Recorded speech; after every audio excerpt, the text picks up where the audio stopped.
Thanks, Professor Ajay Shekhar, for inviting me to talk about the issue of preservation of Buddhist sites. I have been tracking Buddhist sites along the Asian Silk Road in the countries of Central Asia, China, India, Pakistan, Afghanistan, and Bangladesh. The heritage sites documented in historical travelogues as existing along commercial high roads in these countries is a commentary on the exemplary status of Buddhism in India and beyond the Himalayas. Buddhist texts as well as written records by pilgrims who visited India during the early centuries of our era give an interesting account of their geographical location, names of donors and monastic heads, resident scholars, ceremonies, rituals, architecture, and iconography. While many monasteries do exist on the ground as popular and well-maintained destinations, several have become victims of the vagaries of nature, greed of humans, distraction by religious fanatics, and obfuscation by modernization.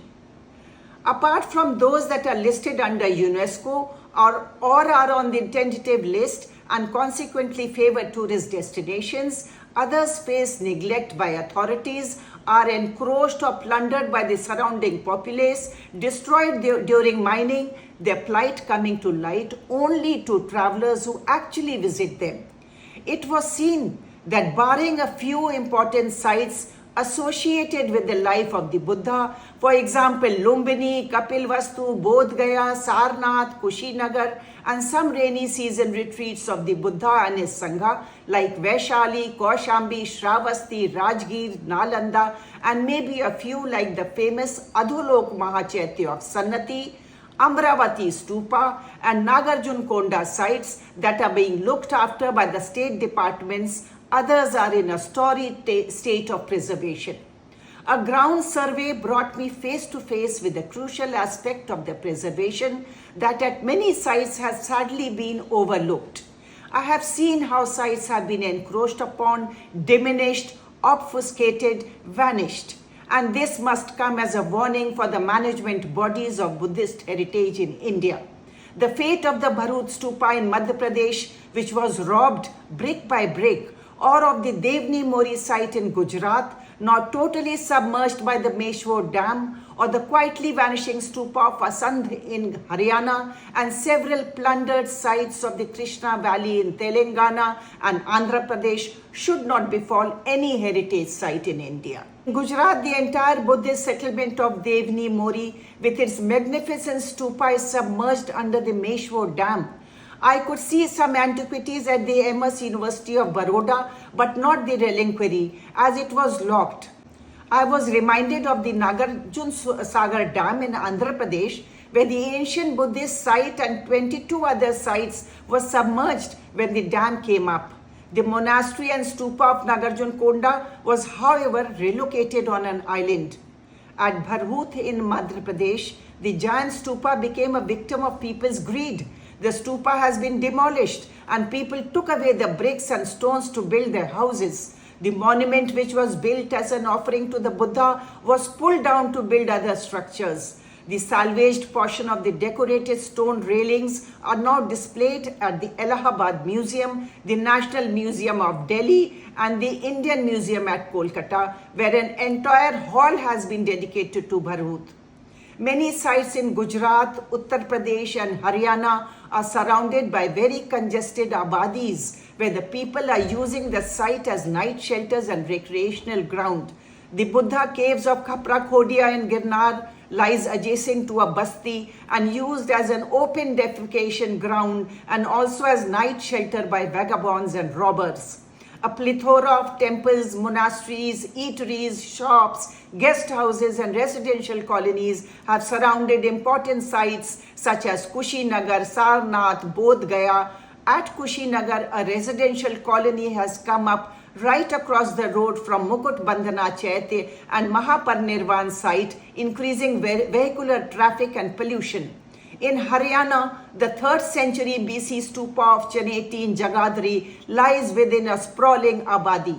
Similarly, the massive stupa of Asandh lies close to a very congested locality surrounded by mounds of garbage and covered by tall shrubs and wild grass. The stupa of Kurukshetra that lies within the university campus was surrounded by bulldozer and heavy machinery brought there to beautify the land around the stupa, notwithstanding the fact that many buried antiquities could be destroyed. The Adi Badri archaeological site and remains of a monastic establishment is reached after crossing a stream at the foot of the Shivalik hills in village Katghar of district Yamunanagar. Here the stupa is perched high on a forested hill, almost impossible to reach. Some Buddhist mounds lie in cultivated fields of Yamunanagar and encroached upon year after year. One very high and extensive mound covering an area of nearly 5 kilometers lay at Sugd in Amdalpur village of Yamunanagar, believed to be the ancient Shugna of Xuanshang. It is now covered with dense forest. The Onjhar Katila on way to Sahet Mahet in Shravasti, the place where Lord Buddha is said to have performed the miracle of Shravasti, appeared neglected. The Buddhist caves of Kadia Dungar and Khambalida in Gujarat, Bijak Ki Pahadi in Rajasthan lie completely deserted and uncared for. The stupa shrines of Kolbi and Vinaiga in the Jhalawar district of Rajasthan, located by the side of the Kaisari river, is also a picture of deep neglect. The shrines were extremely smelly and dirty with heaps of bat droppings, and I found a 3-foot-long monitor lizard clinging to the clay walls and slithering around at the slightest movement. While I scoured the monastery, climbing up and down the laterite hills to check every cell for some inscription, some motive or painting, of which I could find none, several herders had gathered on the cave roofs. They were grazing their cattle on the lush vegetation growing between the rocks. Many trees had taken roof over the caves. Taking a look around one of Kolvi and Vinaiga, one will see that many other hills had dark patches. Perhaps these two were caves that had been dug for monks. It was impossible to reach them, but I was certain that several monastic centers lay hidden in the hills around Kolvi, which functioned as a Mahavihar. Many sites are in deep water after the monsoon rains. At the Matha Kuvar temple in Kushinagar, the gilded image of the Buddha was covered in algae because of several feet of water, and even the monastery adjoining the Matha Kuvar was in several feet of water. At the Kosam Inam and Kosam Khiraj villages of Kaushambi, villagers accost visitors in the hope of selling antiquities called patthar, stones by the kilos. They are required to report their finds to the Allahabad Museum, about 80 kilometers away, but they never do so. In the Pabosa village close to Kaushambi, rumors were rife that the sand mafia was behind the smuggling of antiquities from the Buddhist and Jain sites. Not long ago, a priceless image of Padam Prabhu had been stolen from a locked temple. At Nalanda, embedded in the fields and installed inside village shrines, I could see statues of the Buddha and Buddhist deities being worshipped by villagers as Hindu gods and goddesses. 2 kilometers from the excavated site of the Nalanda Mahavihar, hidden by cultivated fields, run the ruins of an ancient wall. It leads to a life-size statue of an 8-armed Buddhist deity in black stone, believed to be that of Marichi, embedded in the soil. This statue, weighing several tons and dating back to the 10th, 11th century, once guarded the entrance of a monastic establishment near Nalanda. Villagers have covered the image with a red cloth and worship her for good luck and protection. Walking a little further, I come across to a village where a massive 7-foot tall Buddha in Bhumi Sparsh Mudra is being worshipped as Teli Baba. Women pour ghee over the Teli Baba and massage their hands and feet in the belief that they will beget strong babies. At Udaygiri, the largest complex in Odisha, situated about 5 kilometers southwest of Gopalpur on the Birupa river, the first thing I noticed was a life-size stone statue of Lokeshwara embedded in the open fields. It appeared pockmarked, probably due to exposure to the elements over the centuries. A little further, numerous statues of Buddhist deities, some broken, lie scattered around the complex, while others are half buried. At Anirudhwa near Kushinagar in Uttar Pradesh, many villagers have built their homes on Buddhist ruins. Just as in Moghalmari in West Bengal, an entire village has come up on the ruins of Buddhist site. A clubhouse today stands on the site of the excavated Moghalmari Vihara because the government is not able to evict the encroachers. And Rakt Amritika Vihar in Murshidabad district of West Bengal has become a cattle grazing land as the boundary wall is heavily encroached. Kapil Vastu is still a lost site as both India and Nepal claim they have the site tucked away in their own land. However, they fail to furnish any conclusive evidence. While India says that the villages of Piprahwa and Ganvaria in Siddharthnagar district of Uttar Pradesh are the real sites of the ancient citadel, Nepal claims that Tilora Fort, only 27 kilometers from Lumbini, is the actual Kapil Vastu. Nepal has presently launched large-scale excavations on the 10 feet wide outer defense wall at the site. Many Buddhist idols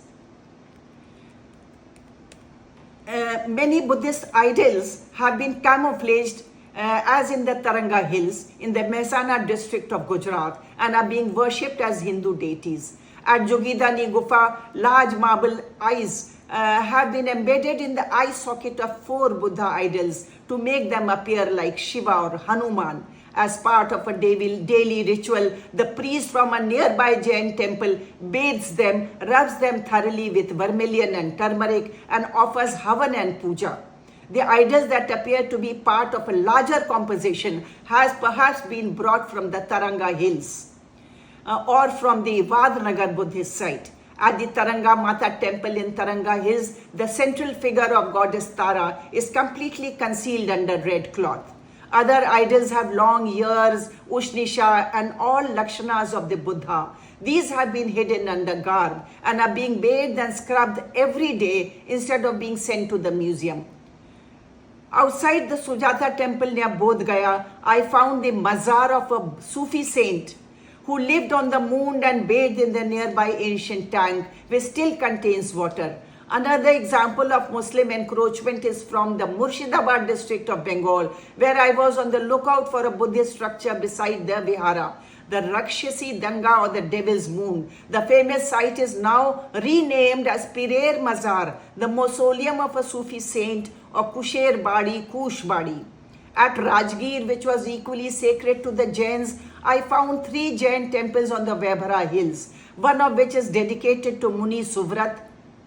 Many very close to the Buddha's rainy season retreat of Kaushambi, one comes across Pabosa, the resort of Digambar Jains. This has been developed into a beautiful tourist spot. Every year the Jains hold a congregation to celebrate the Janam Kalyanak of Saint Jain, Bhagwan Padam Prabhu at the Pabosa Hills, while the Kaushambi site lies completely deserted.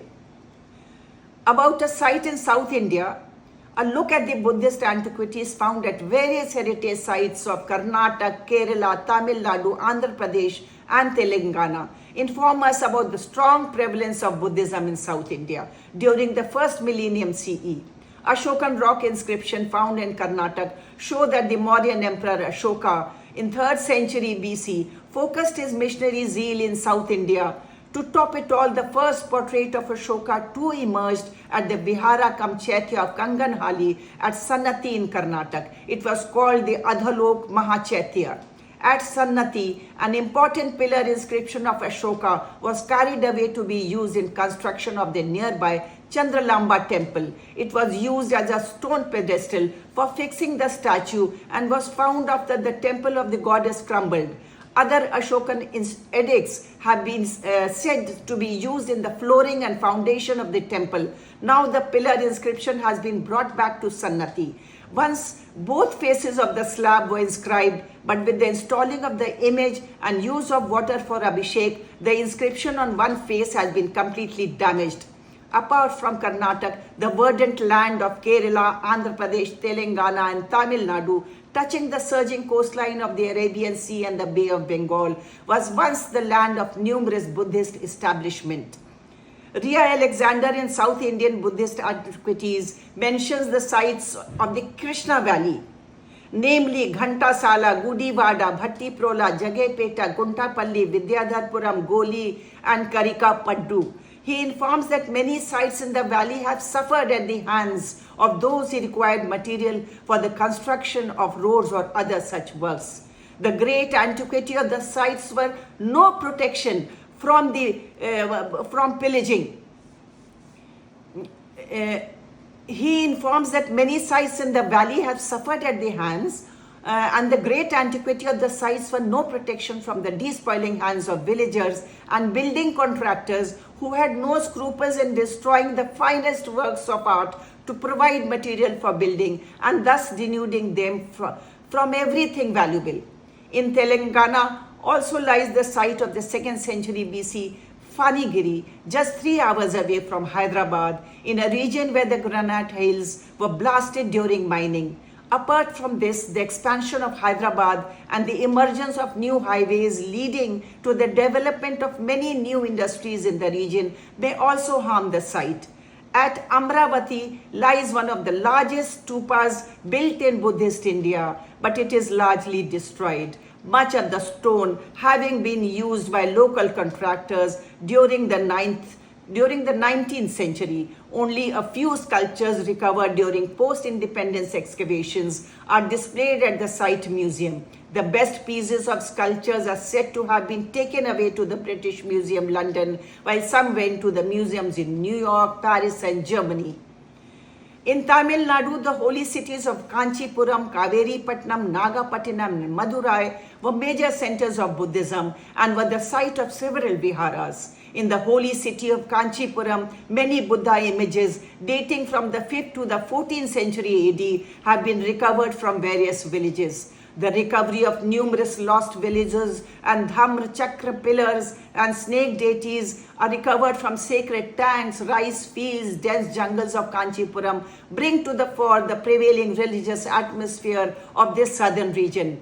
Besides the museums, many images that were lost and have been installed at village temples are being worshipped by the local inhabitants as village devatas and protectors. Among these are the temples of Karukilla, Maranda, Amman, close to the Pallar River. At the village of Palur, 10 kilometers north of Kanchi, on the Chennai highway, 3 life-size images in black granite were recovered by a farmer while ploughing his field. They were installed in a shrine built by a local Buddhist of Kanchipuram in the village of Kanika Lupai, 10 kilometers south from Kanchi. A stone Dhamra Chakra topped by a stupa is flanked by several serpent deities, was part of a vihara located on the banks of River Pallar.